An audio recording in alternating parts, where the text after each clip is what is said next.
Hola, bonjour tout le monde. Je suis très heureuse d'être avec vous. ¿Vous m'entendez bien? Hola, ¿me oís bien? ¿Me oís bien la traducción también? ¿Quién habla francés? ¿Quiénes habláis francés? Levantad la mano. Muy bien, una mayoría, los del liceo francés. Yo no hablo ni español ni euskera, pero sé que tenemos intérpretes muy buenos que van a traducir lo que yo diga. Y espero que esto no moleste a nuestra comunicación. Es un placer para mí estar aquí esta hora con vosotros. He preparado una pequeña proyección, aunque no tiene tanta importancia lo que voy a proyectar. Lo importante es que nos podamos comunicar, hablar. Me gustaría que esto sea un encuentro realmente, es decir, que al salir de esta sala sepáis un poco más sobre mí y que yo también sepa aún más sobre vosotros. Por este motivo, va a haber un momento en el que vais a tener que tomar la palabra vosotros, dar vuestra opinión y podamos así intercambiar opiniones o debatir.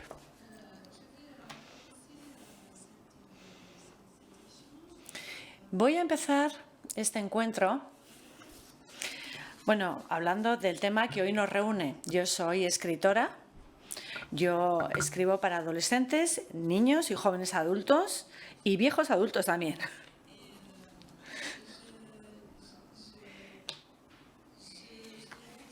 Y tengo la costumbre de tocar temas que se piensa que de esos temas no habría que hablaros a vosotros, a los jóvenes, porque sois jóvenes y hay una categoría de adultos que piensa que no hay que hablar de todo con los jóvenes, con los adolescentes y los niños. Yo no pienso eso. Y voy a intentar explicaros un poco por qué pienso esto y cómo trabajo este tema. Y explicaros un poco contra qué estoy luchando por esta posición que he adoptado, que es una posición política. La política no son solamente los políticos y las políticas que veis por la tele, sino que también la política se hace todos los días con nuestras acciones. No hay textos neutros, en mi opinión, no hay creaciones neutras. Así que voy a intentar convenceros de eso, precisamente.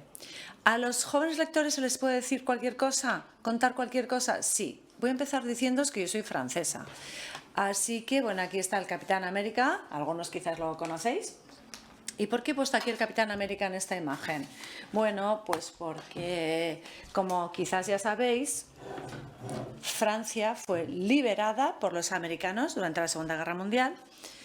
Y después, a partir de ahí, llegamos a tener en Francia muchísima cultura, entró masivamente la cultura americana y con ello los cómics, los tebeos con los superhéroes, donde había hombres y mujeres con esta ropa muy pegada al cuerpo que no escondían nada de su cuerpo. Y esto era en 1945.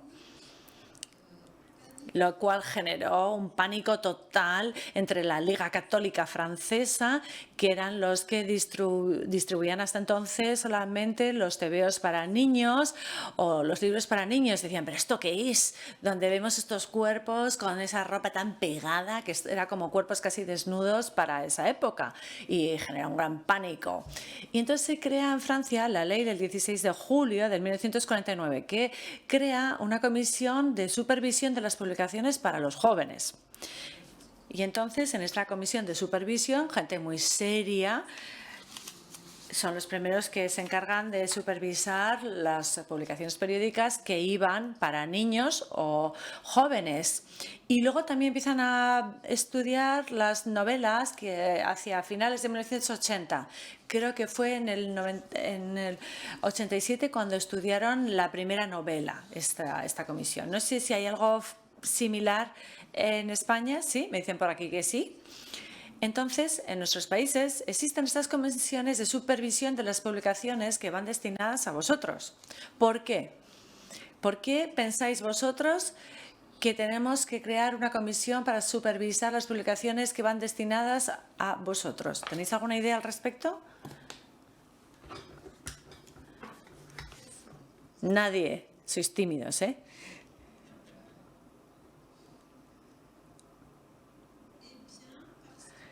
Bueno, pues porque sois jóvenes. Y cuando sois jóvenes, sois influenciables. Nosotros los viejos también somos influenciables, os lo aseguro. Pero cuando uno es joven, tiene menos experiencia, menos referencias. Y en esa época teníamos menos experiencias. Hoy ha cambiado mucho la sociedad. Ya cuando uno es joven sigue teniendo menos experiencias, pero tiene muchas más referencias que antes y en algunas cosas conocéis más que los adultos. Entonces se creía que había que prestar mucha atención, tener mucho cuidado con lo que se les presentaba a los jóvenes y a los niños. Esto ocurre hoy en Internet y con documentos impresos hoy en día. Entonces se creó esta comisión de supervisión. Voy a dar un gran salto en el tiempo. En el año 2019, justo antes del COVID, una editorial, la editorial Thierry Magnier, editorial francesa, toma una decisión muy importante. Decide que como editor de literatura para niños y adolescentes tiene una responsabilidad respecto al tema de la sexualidad y de la manera de hablar de sexualidad.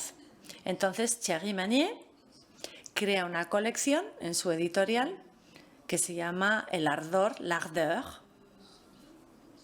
cuyo objetivo va a ser publicar textos que hablen de las sexualidades, porque no hay una manera, como ya sabéis, de vivir la sexualidad, sino tantas maneras como seres humanos y de distintas composiciones de ser humano.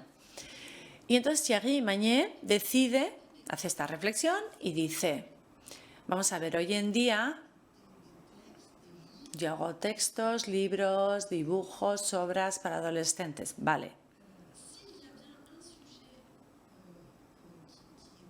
Y si hay un tema que preocupa en la adolescencia es precisamente el tema de la sexualidad. Su relación con la sexualidad, con el deseo, el despertar de la sexualidad, cómo cambia el cuerpo. Y yo, editor para jóvenes, ¿no hablo de eso?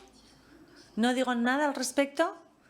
Y dejo que los adolescentes estén ahí solos ¿ante qué? Ante la pornografía en Internet.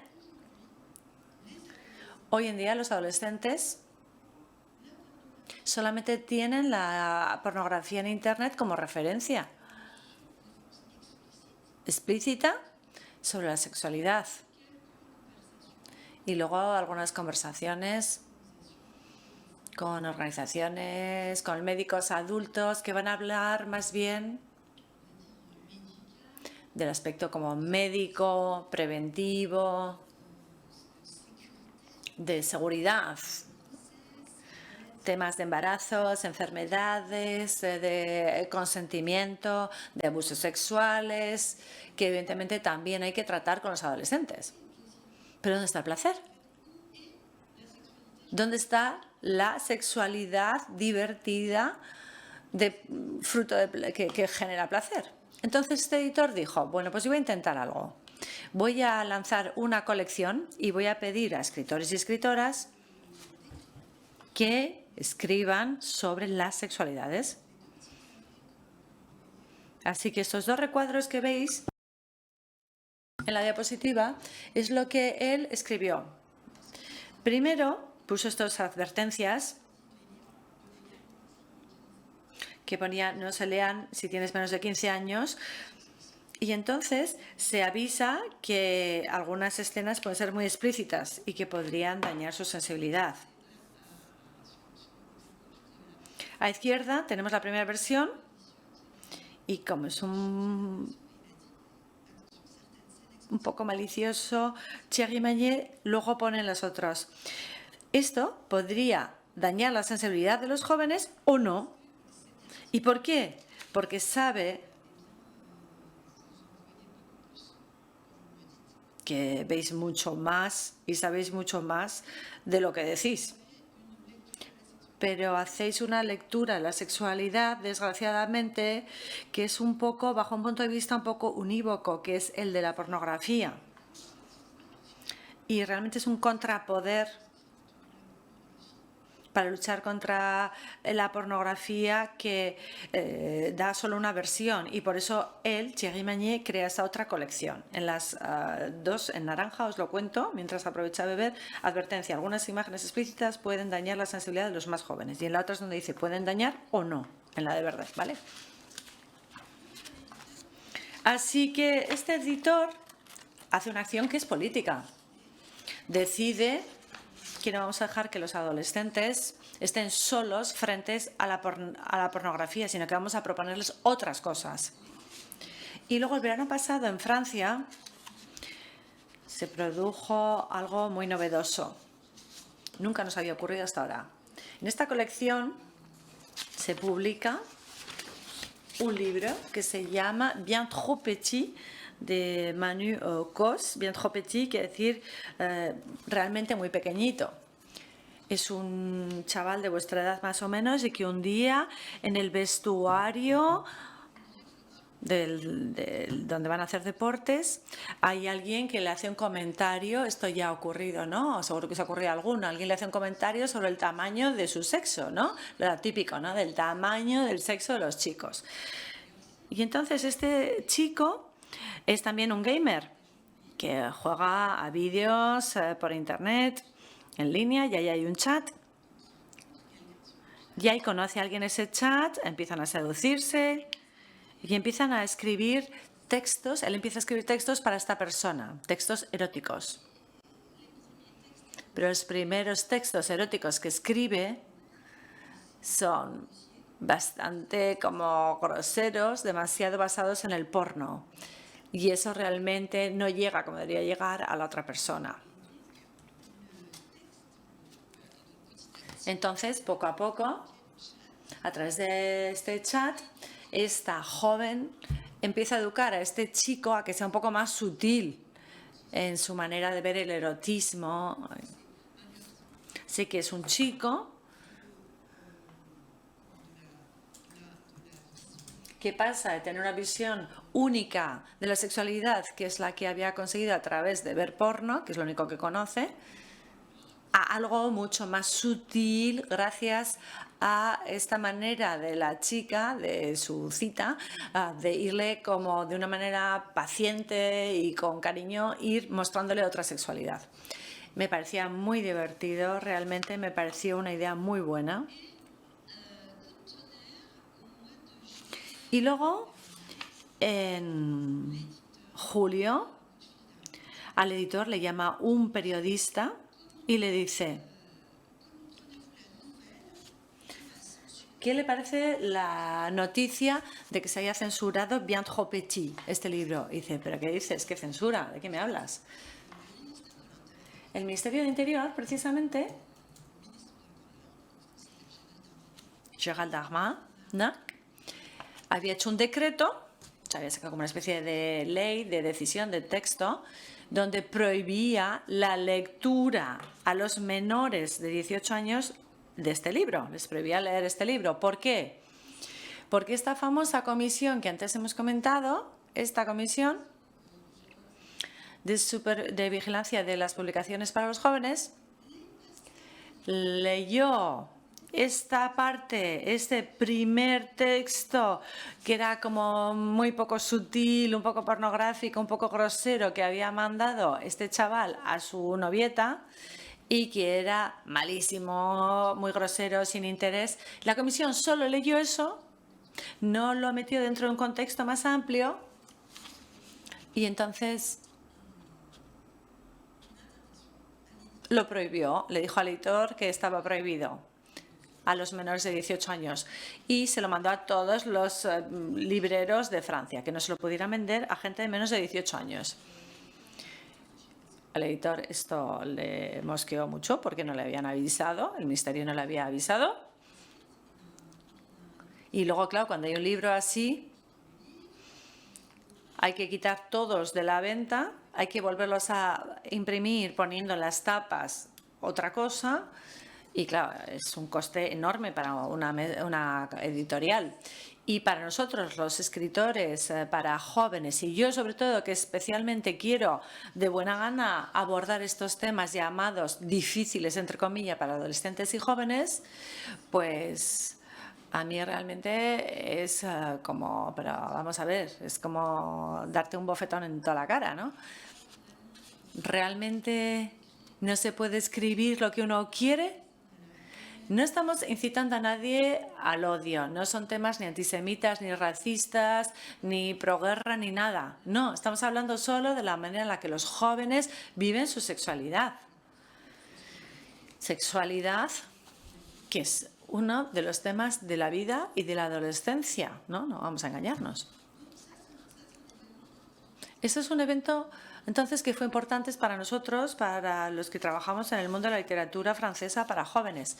Y esto me lleva a hablaros, esto fue una censura oficial del Ministerio de Interior. Esto quiere decir que tenía repercusión en todos los libreros. No sé si tenéis algún librero favorito, si vais a una librería habitualmente a la misma, ellos os conocen y saben, sí, ya sé que te va a gustar, te saca un libro, te propone uno, te conocen. Entonces los libreros ya no podían vender a sus jóvenes lectores este libro, porque si no estaban al margen de la ley. Esta fue la censura oficial, la que viene de arriba. Y luego yo, como escritora, mujer, yo también he hablado de lo que yo he sentido como forma de, no diría yo censura, pero por lo menos sí de limitación de mi libertad de expresión. Porque hay un momento en el que te dicen, sí, di lo que quieras, pero bueno, es mejor si no lo dices. Voy a quitarme el pendiente que está pegando en el micro.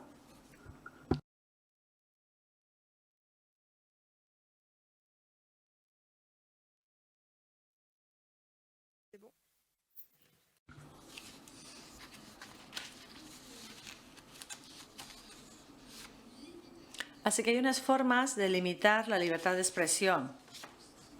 Y esto es todo lo que hace que algunos escritores y escritoras acaben dudando a la hora de hablaros de ciertas cosas en sus libros. ¿Veis estas fotos que he elegido adrede? Y sobre todo porque no había que pagar derechos de autor, porque yo respeto a los fotógrafos. Entonces, ¿por qué quiero presentar esto? Porque muchas veces en mis libros me ha ocurrido, cuando voy a algún colegio, que me digan, tu libro está muy bien, mira, me ha encantado, pero no se lo he dado a mis alumnos porque tienes que entender, vas a tocar ahí temas que quizás me planteen problemas con los padres. O sea, no, a mí no me importa, pero es de cara a los padres. Entonces, los padres es una especie de entidad abstracta a la que yo nunca veo. Yo nunca veo a los padres, yo no conozco a vuestros padres. Pocas veces veo a los adolescentes y a los padres a la vez.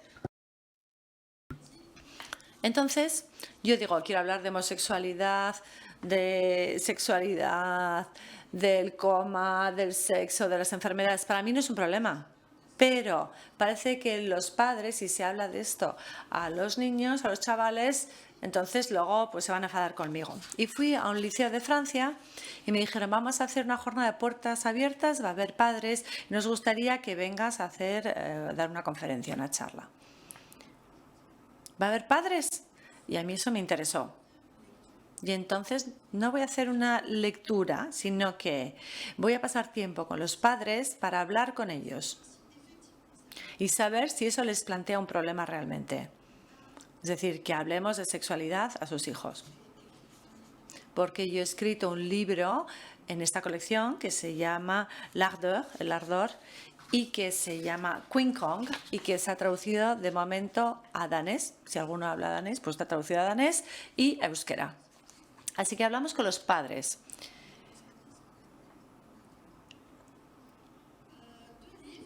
ha habido 2 libros en francés que también han sufrido una cierta limitación de la libertad de expresión. Tous à poil, todos en canicas, todos en bolas. Hay imágenes en doble página donde vemos gente corriendo en pelotas.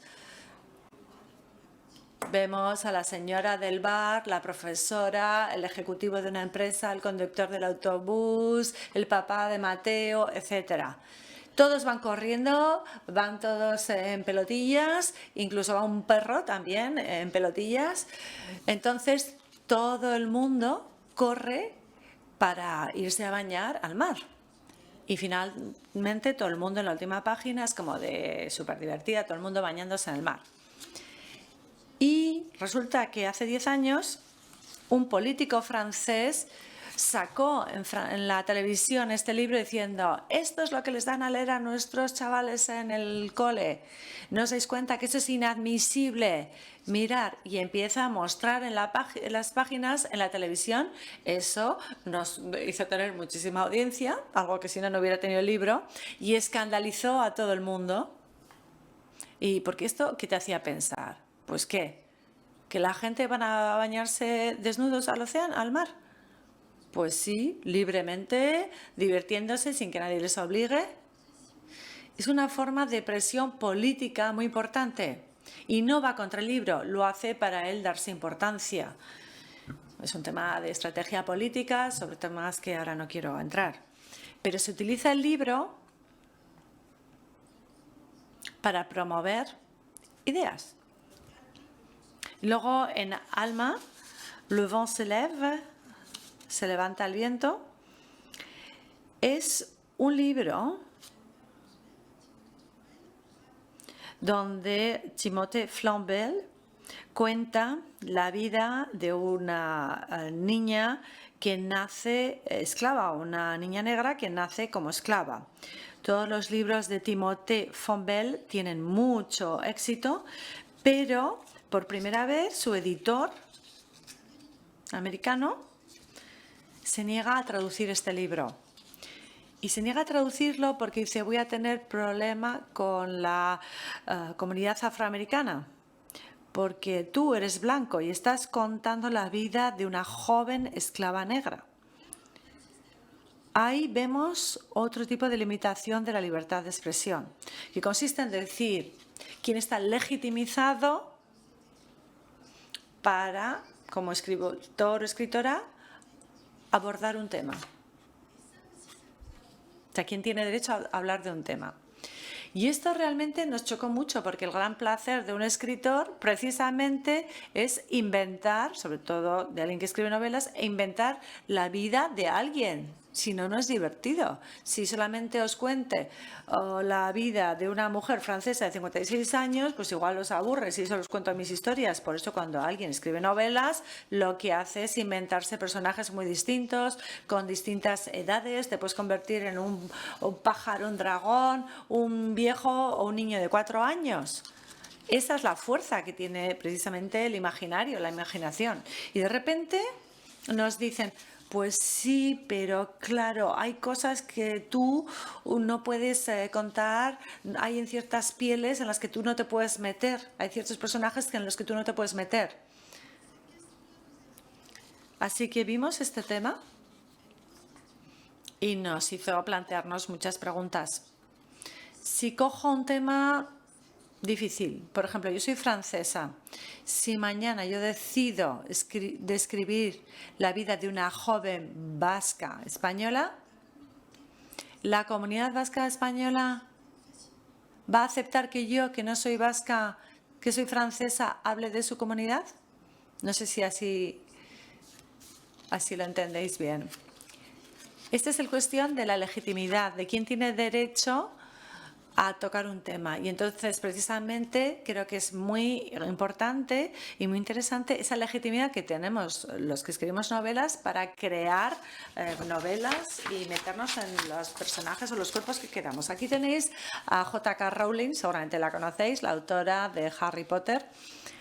Aquí hay otra limitación. En función de las opiniones del autor, etcétera, ella adoptó una serie de posiciones que hizo que toda la comunidad LGTBQ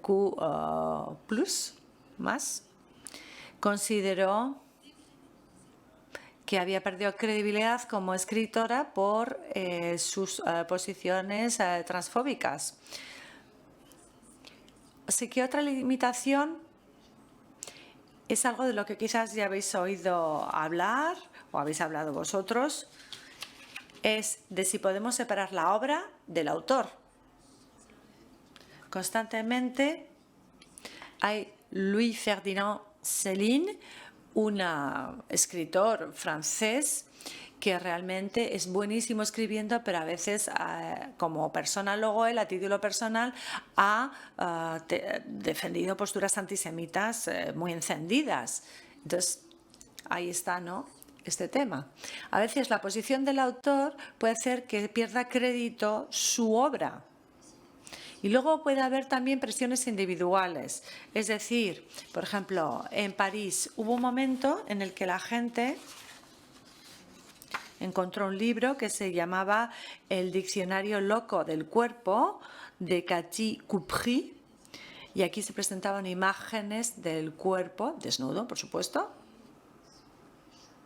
y chocó este libro a los lectores de la Biblioteca de París, que presionaron a las bibliotecas de una manera tan insistente que finalmente se retiró este libro de todas las bibliotecas de París. Era también de la editorial de Thierry Magnier. Y luego, finalmente volvió a las baldas gracias a otra presión en ese sentido. O sea que la opinión insistente de una serie de personas en un cierto momento dado puede limitar la libertad de expresión. Que te parezca que es un mal libro o que personalmente no quieres que tus hijos lean, eso está bien.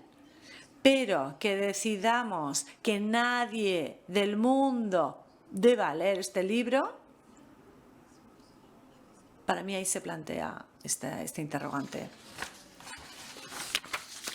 En Francia hubo una lucha política también muy potente en cuanto a los matrimonios homosexuales. Había una serie de militantes que estaban contra los matrimonios homosexuales y esto se llamaba la manifestación para todos, la Manif pour tous. Y entonces había una ministra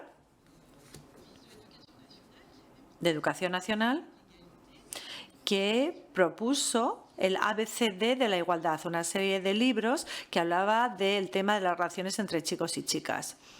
Era un libro que se propuso que estuviera en todas las bibliotecas de los colegios para abrir un poco las mentalidades y empezar a trabajar desde que son jovencitos con el tema de la igualdad chico-chica. Y precisamente este grupo, la Manif pour tous, inventó un concepto que se llama la teoría del género y que básicamente reprocha a sus adversarios como que quieren obligar o que fuerzan a que los chavales se conviertan en homosexuales, que porque les hacen preguntarse su género, lo ponen en tela de juicio.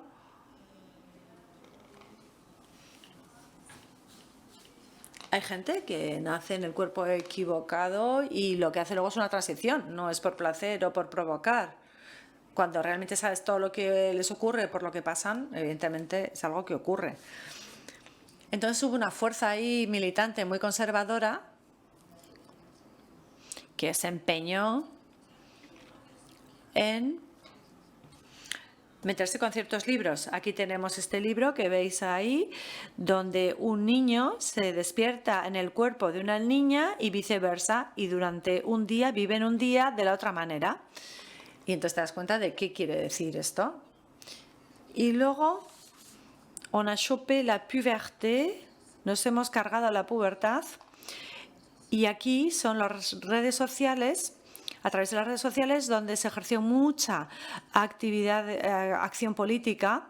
Entonces hubo como una presión, como 148.264 protestas. Había tenido bastante éxito, pero no muchísimo, pero por la presión de los internautas, la editorial decidió no volver a imprimir. Una vez agotado este libro, decidió no volver a hacer una nueva edición. O sea que cedió a la presión de 148.000 personas que consideraban que este libro no teníamos que volverlo a imprimir, no tenía que haber, que volver a hacer otra edición, ¿no? Y quiero comentar otras dos cosas. Con todo esto, con lo que acabo de contaros, vemos que algunos de mis amigos, escritores y escritoras, han decidido a partir de todo esto autocensurarse. Y a mí eso me lleva a hacerme preguntas. Una amiga había hecho una novela.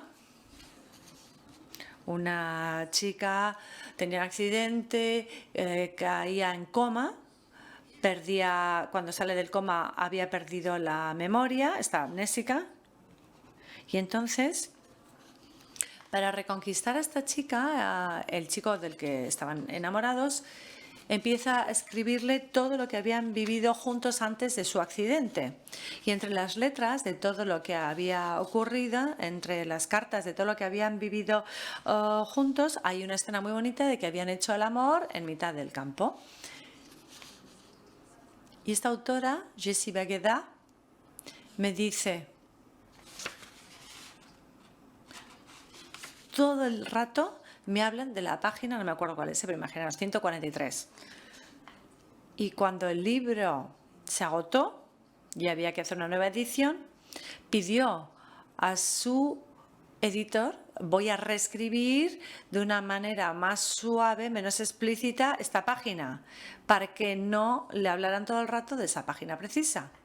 Y no había nada en esa página 143, simplemente dos jóvenes haciendo el amor y que se daban cuenta un poco demasiado tarde que no habían utilizado un preservativo, algo que, bueno, tampoco es tan grave. Bueno, no digo que haya que hacerlo, pero a veces ocurre. Y es la vida. La literatura habla de la vida. Y tuve esta conversación con esta amiga mía, con Jessie, y me dice: es interesante, porque yo, por ejemplo, no hubiera reescrito esa página 143. Y yo creo que hay que hablar de ello.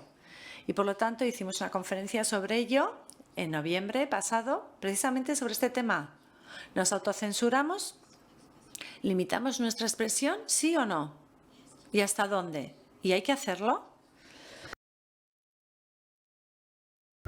Y Jessie dijo: yo lo he hecho porque con esto no traicionaba mi proyecto literario, me parecía simplemente una escena que no es fundamental, esencial en la narración. Sí era importante saber que habían llegado hasta ahí y que el chico que quería reconquistar a su novia, que ahora estaba amnésica y no se acordaba de nada, quería recordarle esas escenas de amor que habían vivido, pero no era algo central en el libro. Y entonces, bueno, en una de las ferias de libros para jóvenes que se celebra todos los años en noviembre cerca de París, organizamos una conferencia sobre este tema y había muchísima gente en la sala, y este tema, bueno, precisamente agitó mucho a los franceses, que son gente que precisamente protestan muy fácil. Se aunan muchas veces para protestar. Y entonces esto me lleva a mí a pensar: vosotros, ¿qué queréis que escribamos para vosotros? ¿Queréis que tengamos un campo de temas que tocar muy amplios, o hay algunas cosas que no os gustaría que os hablemos de ellas? Porque para mí realmente lo que cuenta es cómo es acogido por el lector el libro. Y llevo más de 20 años escribiendo y haciendo encuentros con decenas de miles de jóvenes y de adolescentes, y solamente una vez, una chica, hablando de la escisión, o sea, cuando mutilan el clítoris, una mutilación sexual a las chicas, esta niña me dijo: yo quiero que de esto no se hable. No quiero que se hable de esto. Yo no quiero que me hablen de esto. Tengo 14 años, 15 años, no quiero saber. Y dije, vale, una vez.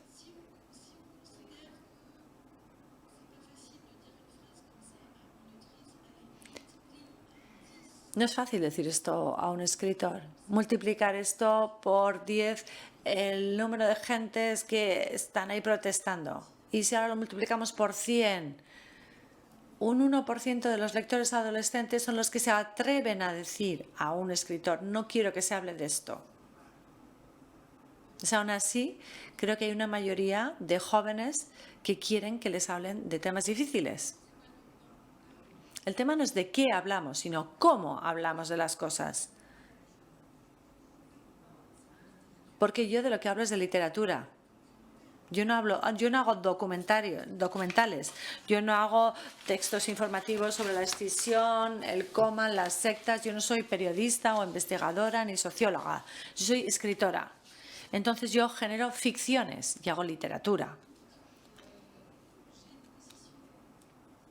Así que tengo una posición política ya antes de escribir los libros.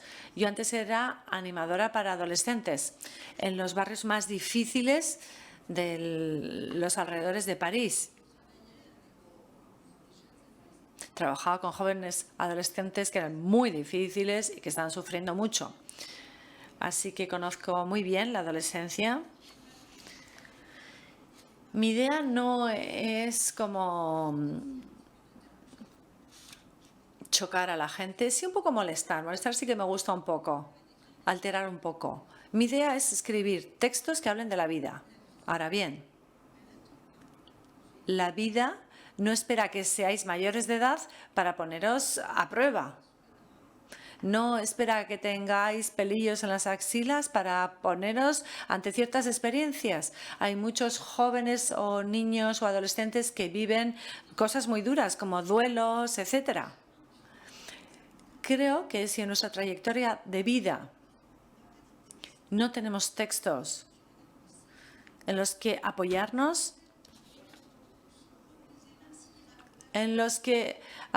incluso si solo hablan un poquito de nuestra historia, pero cuentan historias de personajes que atraviesan ciertas pruebas, que despliegan algo profundo, arcaico que tenemos en el interior para salir de estas situaciones. Yo estoy seguro que cuando hablamos de estos esfuerzos, a algunos de vosotros os está interpelando, os está llegando. Porque cuando a veces no tienes que experimentar pruebas muy duras, algunas seguro que sí os ha ocurrido, a vuestra edad, tenemos algo que luego se va perdiendo. Es que sois ahora más permeables, sois más abiertos, tenéis una especie de empatía, una manera de entender a los demás que luego, según uno va creciendo y se va haciendo adulto, se protege más, se cierra más, porque es cansado, no vamos a negarlo. Pero es también muy valiosa esa hipersensibilidad que hay en la adolescencia. A mí, por lo menos, me encanta. Estoy muy apegada a ello.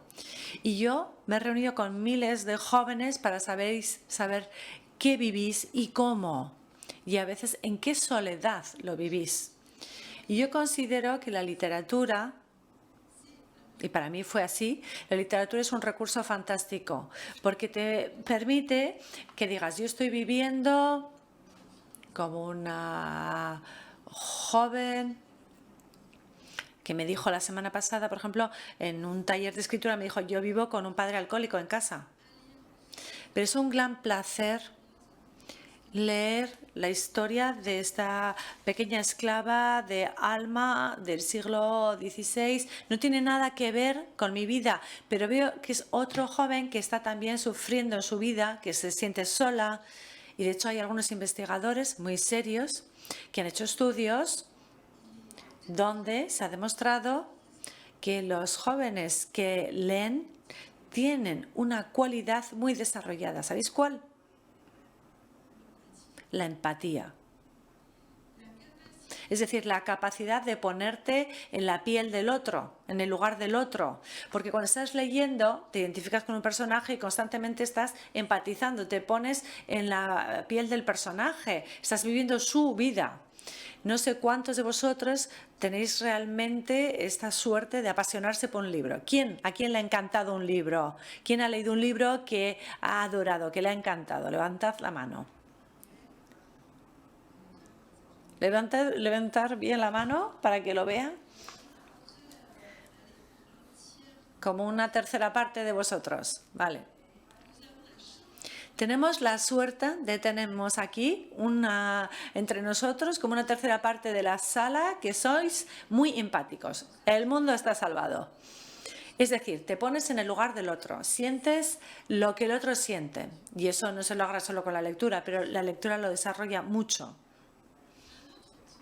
Y otro punto que quería tratar con vosotros es el tema de la intimidación. En mi libro, Queen Kong, que es el único que se ha traducido a euskera, me encuentro con nuestra nueva experiencia de limitar la libertad de expresión a través de la intimidación. En este libro hay un personaje, que es una joven de vuestra edad, que ha decidido tener placer sexual con los chicos, pero no quiere una pareja, le interesa la sexualidad. El amor, dice ella, bueno, luego más adelante. Entonces esta chica tiene 4 parejas sexuales en el libro, 4 distintos, con unos se entiende mejor o peor, con ellas algunos tienen más o menos placer con ella y también ella con unos más que con otros. Entonces esta chica tiene un comportamiento que más o menos habitualmente se tolera más a los chicos. Esto de tener varias conquistas, todavía hoy en día se les como tolera o se valoriza más entre los chicos, o si lo hace un chico. Entonces esta joven chica que quiere descubrir la sexualidad con distintos chicos, pero que no quiere todavía tener una pareja, va a sufrir ciberacoso por quienes antes eran sus amigos. Entonces, yo aquí adopto una posición feminista muy clara de decir, una chica tiene derecho a explorar su cuerpo respetando a sus partners. Puede tener varios, 4 o lo que sea, o 70, eso sería su tema, pero bueno. Esta mujer tiene derecho a esta libertad. Y digo muchas más cosas en este libro. Entonces voy a clases donde se obliga a los estudiantes a leer mi libro. Y entonces luego me reúno con estos estudiantes que han leído mi libro y que me dicen a veces cosas terribles porque sea feminista. Un chico, por ejemplo, llegó un día, lo voy a imitar, llegó así.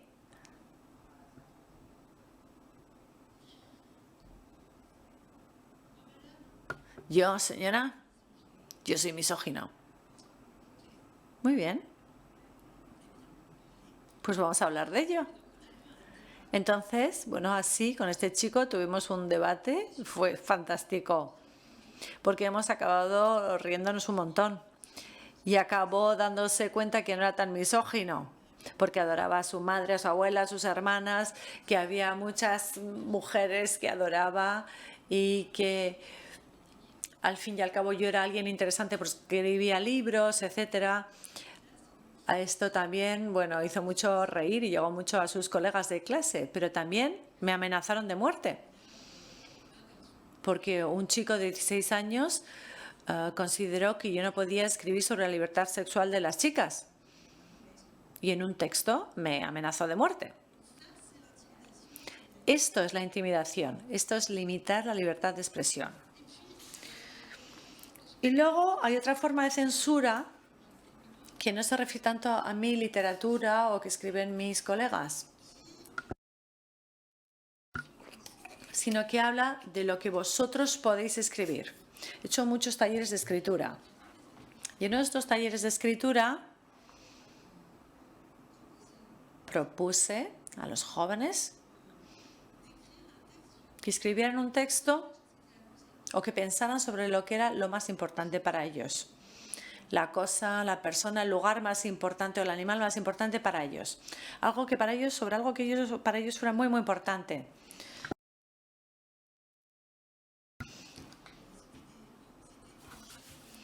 Yo les leí un texto, había sobre todo chicas que tenían un nivel un poco bajito de francés y que iban a prestar servicios a personas. Entonces les propuse escribir algo que fuera muy importante para ellas. Y una jovencita escribió este texto que era muy bonito y era sobre el placer que le daba a ella rezar. Yo había dado una serie de indicaciones. Tiene que ser algo que genere sensaciones, que se pueda tocar, que se pueda sentir. Y en este texto, que ella tituló Mi religión, ella habla de lo que a ella íntimamente y personalmente le supone rezar. Hubo textos preciosos realmente. Este es mi religión. ¿Y yo qué hago con todo esto? Esto es la frase con la que empezaba todos los textos. La llamada al rezo que suena, que se oye en mis oídos. El agua caliente que toca ciertas partes de mi cuerpo. Gotas de agua que me hacen lavar mis pecados. Mi blusón, mi abaya y mon kimar me esperan al lado de esta alfombrilla de rezos. Algunas invocaciones llenas de sabiduría que escapan de mi boca. Mis dedos que deben enfilar las dulces perlas. Ese sentimiento de satisfacción y protección al final de este intercambio con la persona que más quiero del mundo, que soy yo. Al final se escribió un libro con todos los textos, no solo con este, que eran muy bonitos. Y de repente me llega un día de su profesora, hay que quitar este texto, de esta recopilación de textos. Y yo me hago la tonta, yo ya sabía de qué me iba a hablar. Y digo, ¿por qué? Porque genera problemas en cuanto al tema de la laicidad.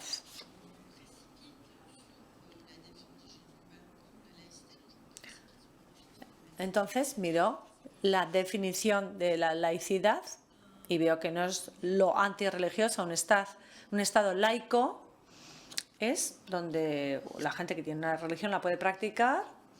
Los que no tienen religión pueden, no tenerla, pero respetar a quienes sí la tienen. Pero alguien que dice, para mí rezar es lo que a mí me mola, eso no tiene nada de antilaico. Así que uso este argumento y me peleo durante 3 meses y no conseguí que se publicara este texto en la recopilación final. Incluso pedí el arbitraje del autor de la Carta sobre laicidad para las escuelas franceses y me dijo, sí, es un texto laico, no hay ningún problema, se puede publicar. Sin embargo, no conseguí jamás que se publicara.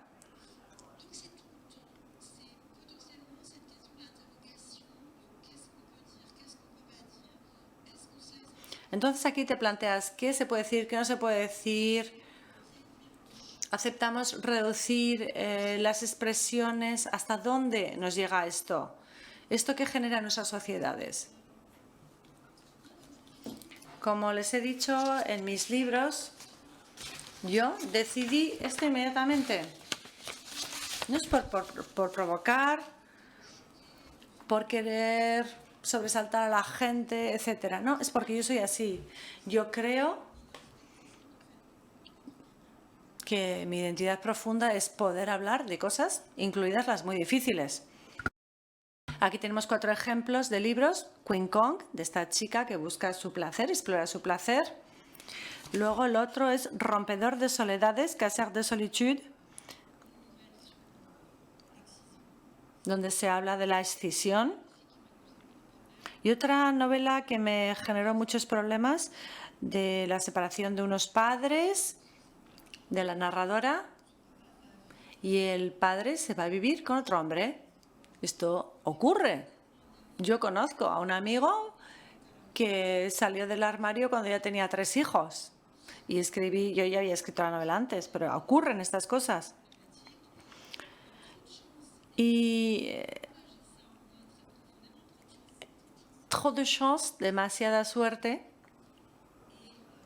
es el único libro que es autobiográfico donde hablo de mi propia infancia. Yo nací en el 68, o sea que en los años 70 yo nací en una secta y en los 70 en Europa había mucho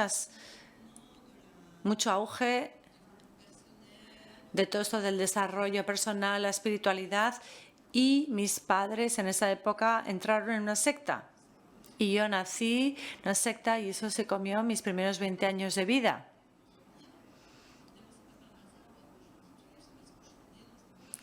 Y yo evidentemente hablo de todo precisamente porque nací en un mundo de secretos, de manipulaciones, de mentiras, y rápido yo entendí que lo más fácil para acabar con un manipulador es ponerlo todo sobre la mesa y hablar de manera transparente. Para mí la literatura es poner todas las informaciones encima de la mesa.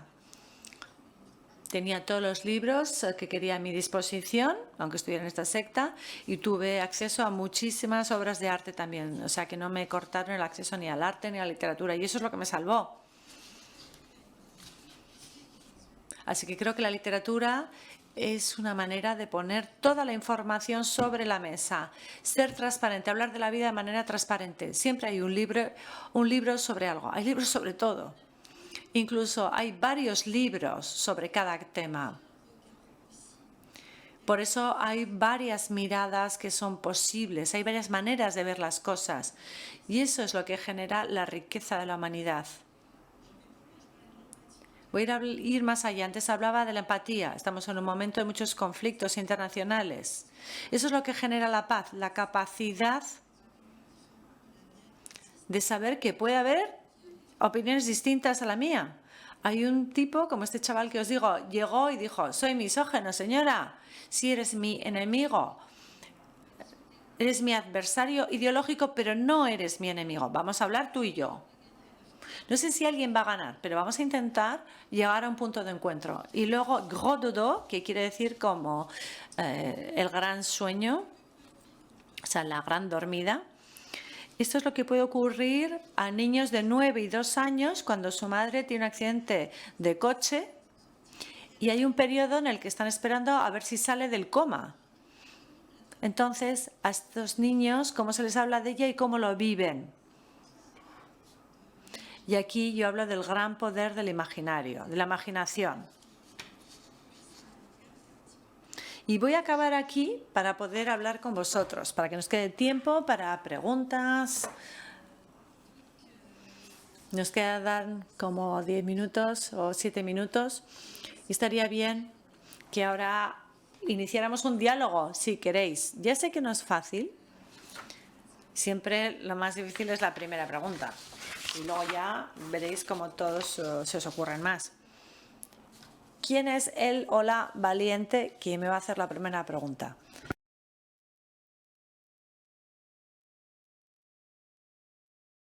Tenéis que utilizar el micro que os van a dar. También podéis hacer que el de al lado pregunte. Si vosotros no os atrevéis, le decís al de al lado que pregunte.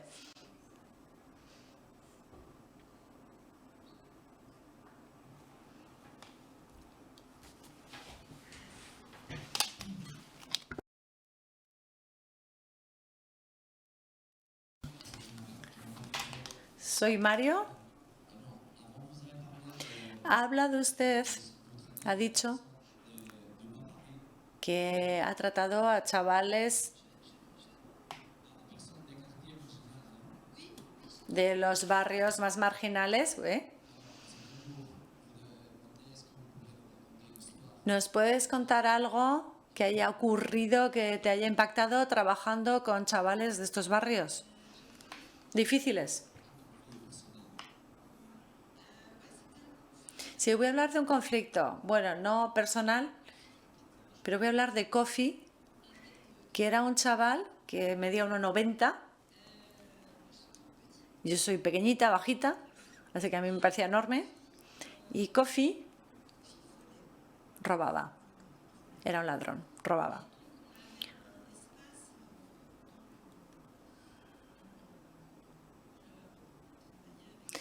Trabajamos en un club con ellos, teníamos ahí un lugar. Organizábamos talleres de cocina, porque es muy importante lo que se come en la adolescencia, nadie me lo va a negar. Entonces, en varias ocasiones organizábamos talleres de cocina y siempre nos faltaba algo y sin embargo lo habíamos comprado. Entonces empezamos a prestar un poco de atención y nos dimos cuenta que Kofi nos robaba, sistemáticamente nos robaba comida. Nos dimos cuenta que Kofi nos robaba comida porque tenía hambre, porque vivía con una madre que se iba muy pronto a trabajar. No quería que se quedaran solos en la vivienda, así que los sacaba a la calle. Y se iba muy pronto a trabajar, no tenía dinero, no desayunaba por la mañana y muchas veces el fin de semana no comía a mediodía, entonces se moría de hambre. Y cuando empezamos a entender esta situación, todas las mañanas para Kofi había una barra de pan entera y ya luego dejó de robar.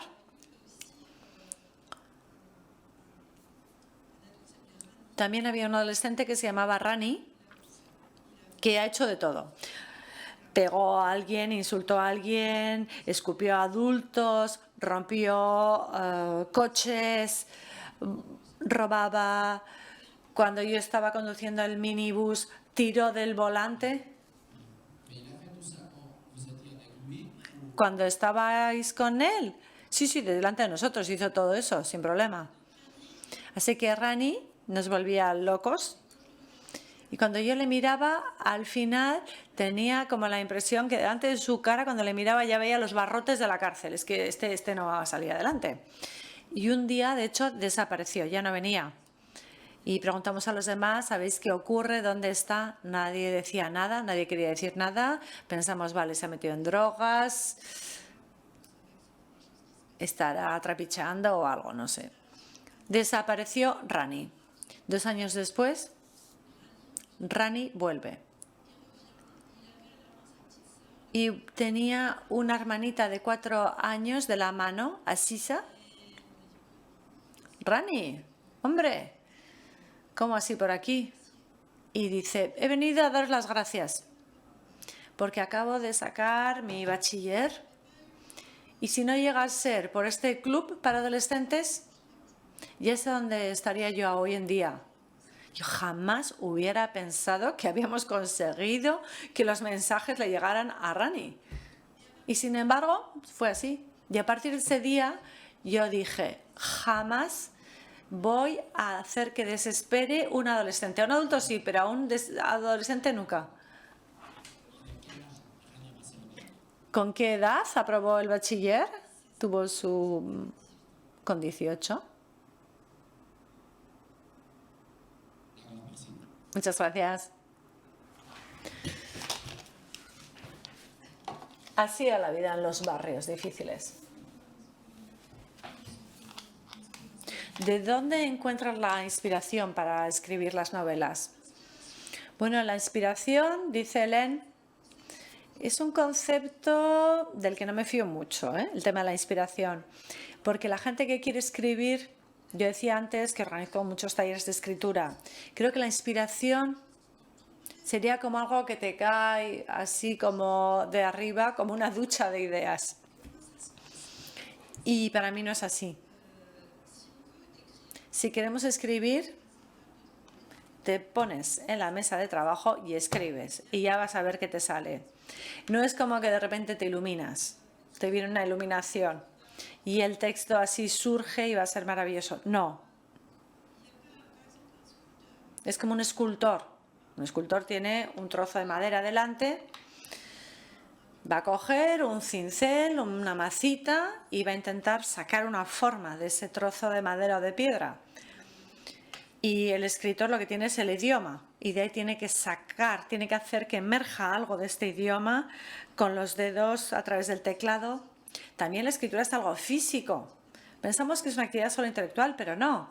Yo cuando estoy 5 horas escribiendo, cuando acabo 5 horas de escribir, estoy agotada, porque nuestros cerebros ha creído que ha vivido todo lo que estaba escribiendo. Así que acabo realmente cansada, también físicamente. Así que el tema de la inspiración es una noción de la cual no me fío, es muy peligrosa, porque es como si hay algunos que lo tienen y otros que no lo tienen. Hay algunos que tienen una inspiración que tienen derecho a escribir y otros que no tenemos tanta inspiración y que solo podemos leer libros. Para mí todo el mundo se puede inspirar, todo el mundo puede escribir. Incluso si no dominamos bien el idioma, podemos escribir, ya te las apañas.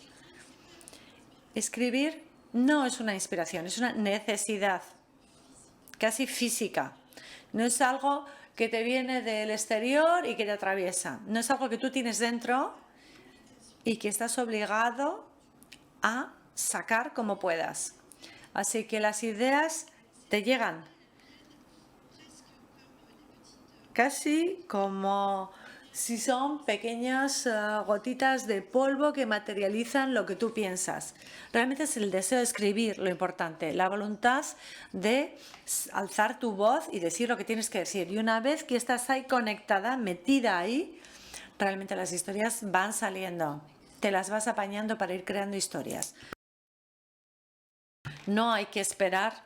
A los que les guste escribir, no esperéis a que os caiga del cielo la inspiración. La inspiración está aquí, en tus tripas, en tu interior, y sale de ti. Oui. Bonjour. Bonjour.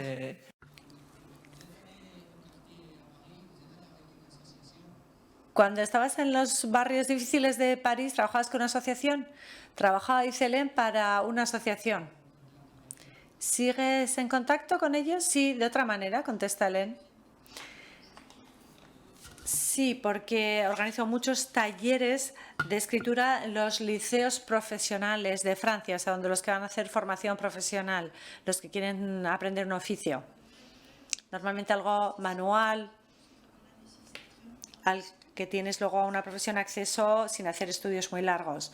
Normalmente en estos liceos, en estos centros, el lenguaje no lo manejan muy bien.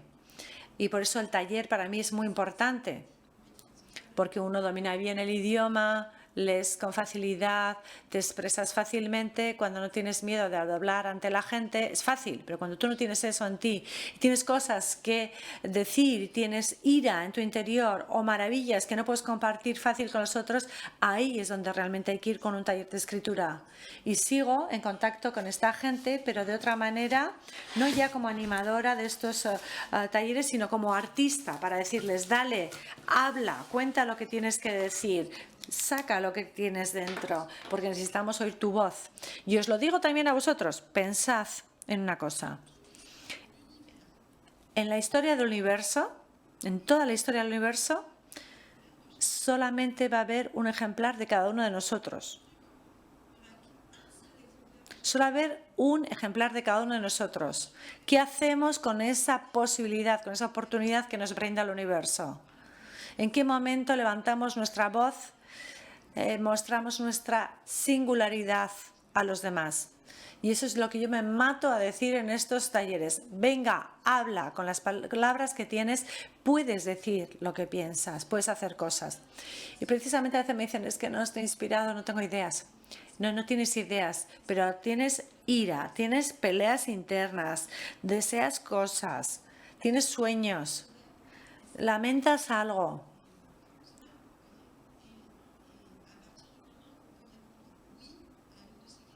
Y en el momento en el que me contestéis algo de todo esto sí, ya a partir de ahí podéis hacer un texto. Es así de sencillo. Bonjour. Me llamo Carlos. ¿Cuándo empezaste a escribir? Si alguien te ha ayudado. ¿O has empezado a escribir sola? Empecé sola, dijo Hélène, porque como he dicho, yo vivía en una familia que estaba en una secta. Así que a partir de los 2 o 6 años pasábamos a veces fines de semana o días enteros solas. Así que la soledad es algo que como niña viví mucho. Y cuando uno es niño y vive soledad psicológica, a veces genera ciertos riesgos. Y cuando yo fui a la escuela, como tú, Carlos, supongo, aprendí a escribir con palabras, frases, etcétera. Y entonces dije, a mí esto de escribir es para mí, inmediatamente. Porque sabía que en mi vida familiar y en mi historia familiar lo más importante era la palabra. Luchar contra una forma de silencios, de mentiras en los que estaban metidos mis padres. Y yo sabía que la palabra, lo supe inmediatamente, que la palabra, las historias iban a ser para mí una puerta de salida, de sobrevivir también. Para mí lo tuve muy claro, tuve esta suerte.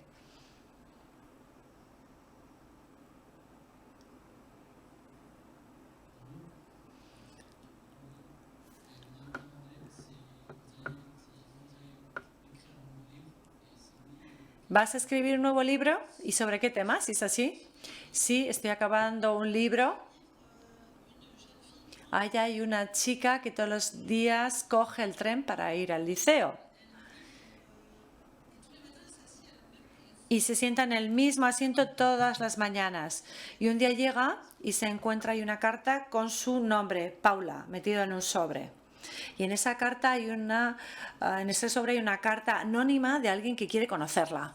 No sabe quién es, no hay nombre, no hay cita. Y esto empieza así, bueno, le va llevando a Paula lejos. Otras dos por aquí.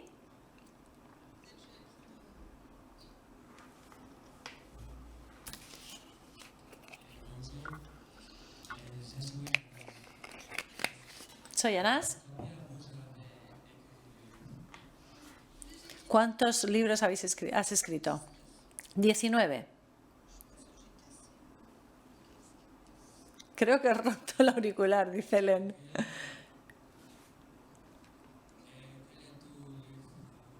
¿Y cuál es tu libro favorito?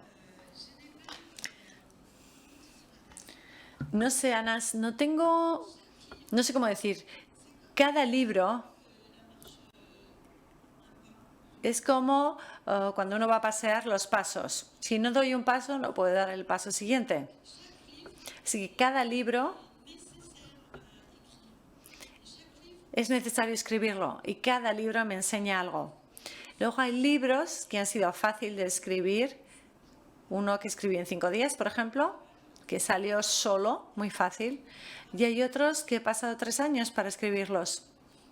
Así que el nivel de dificultad, de implicación, no siempre es el mismo con un libro y con otro.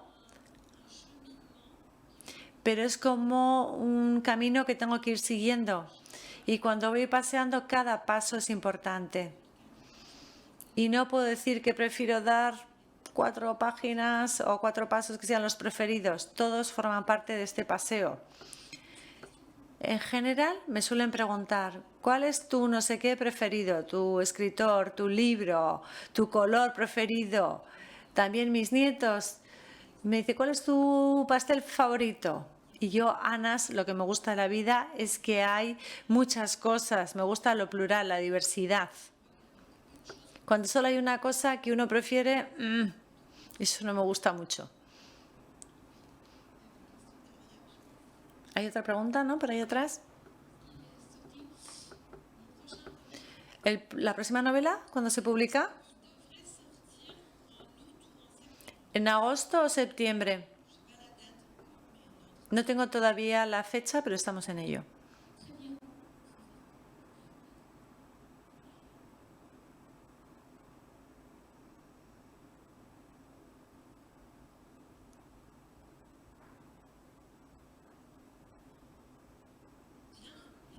Bueno, pues llegamos al final de este encuentro. Muchísimas gracias.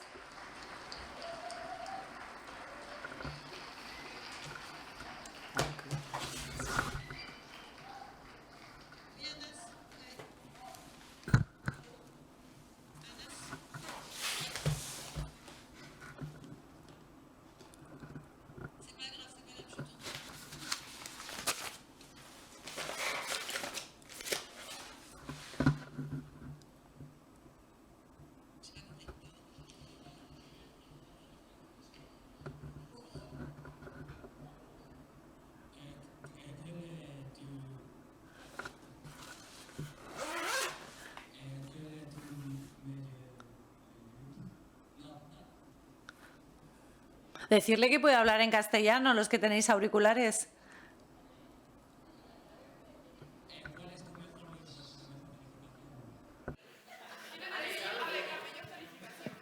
Quel est mon meilleur livre? Ah, alors attends, la meilleure qualification, il me faut la traduction là. Ah, j'ai plus personne, bon c'est pas grave. Avec la meilleure qualification? Ah, le plus de succès? Ok. O sea, el que ha tenido más éxito. El más vendido. Chicos. El que más he vendido es El Rey del Mundo, Le Roi du Monde, que es un poco como para los más pequeñitos, como el que se llama Gros Dodo, El Gran Sueño, que se vendió como 20.000 ejemplares. Y luego con King Kong es con el que ha recibido el premio más importante, el precio de la Feria Francesa del Libro, y donde hice esa conferencia que os he comentado antes, y ahí me dieron la pepita de oro, la pepite d'or. Y luego he recibido otros premios, pero ese es el más importante de los que he recibido. Y este libro, King Kong, ha sido adaptado por 3 compañías de teatro, lo cual me encanta. Y los derechos audiovisuales también han sido adquiridos, así que quizás se vaya a convertir en una película.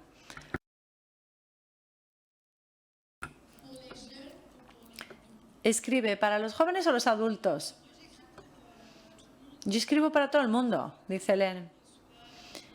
Yo creo que sean libros que puedan leer los jóvenes. Mi público preferido o preferente sois vosotros, los adolescentes.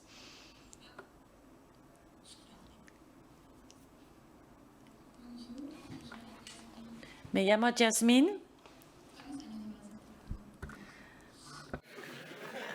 Depuis quand j'écris, c'est ça? Ok.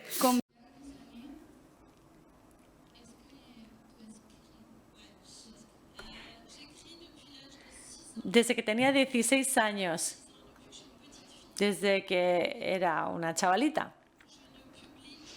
Pero mi primer libro lo publiqué con 36 años. No, hasta los 36 no intenté publicar libros. Ahí dije, voy a intentar que me publiquen. Mira, todas las preguntas ahora al final, cuando os tenéis que ir. Muy bien.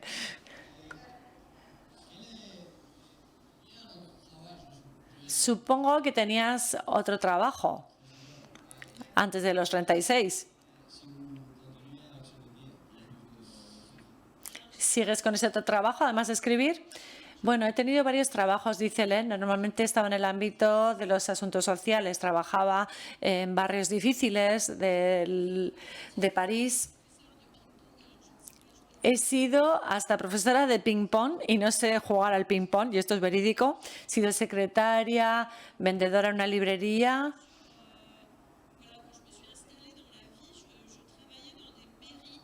Trabajaba para ayuntamientos, para las regiones, o sea, en colectividades locales. No sé si eso sabéis lo que es, como las diputaciones y así, los ayuntamientos, las diputaciones. Sí, una diputación. ¿Sabes lo que quiere decir, no? Una colectividad local son los ayuntamientos, las diputaciones, etcétera. Y ella hablaba sobre todo y me encargaba del tema de igualdad hombre-mujer, la política en los barrios difíciles, la vida de las asociaciones, la gente que quería hacer cosas y buscaba dinero para hacerlo. También me ocupaba de los más pobres, o sea, estaba en el ámbito de lo social. Y ahora ya no lo hago. Para contestar tu segunda parte de la pregunta, ahora me dedico únicamente a escribir desde hace 5 años.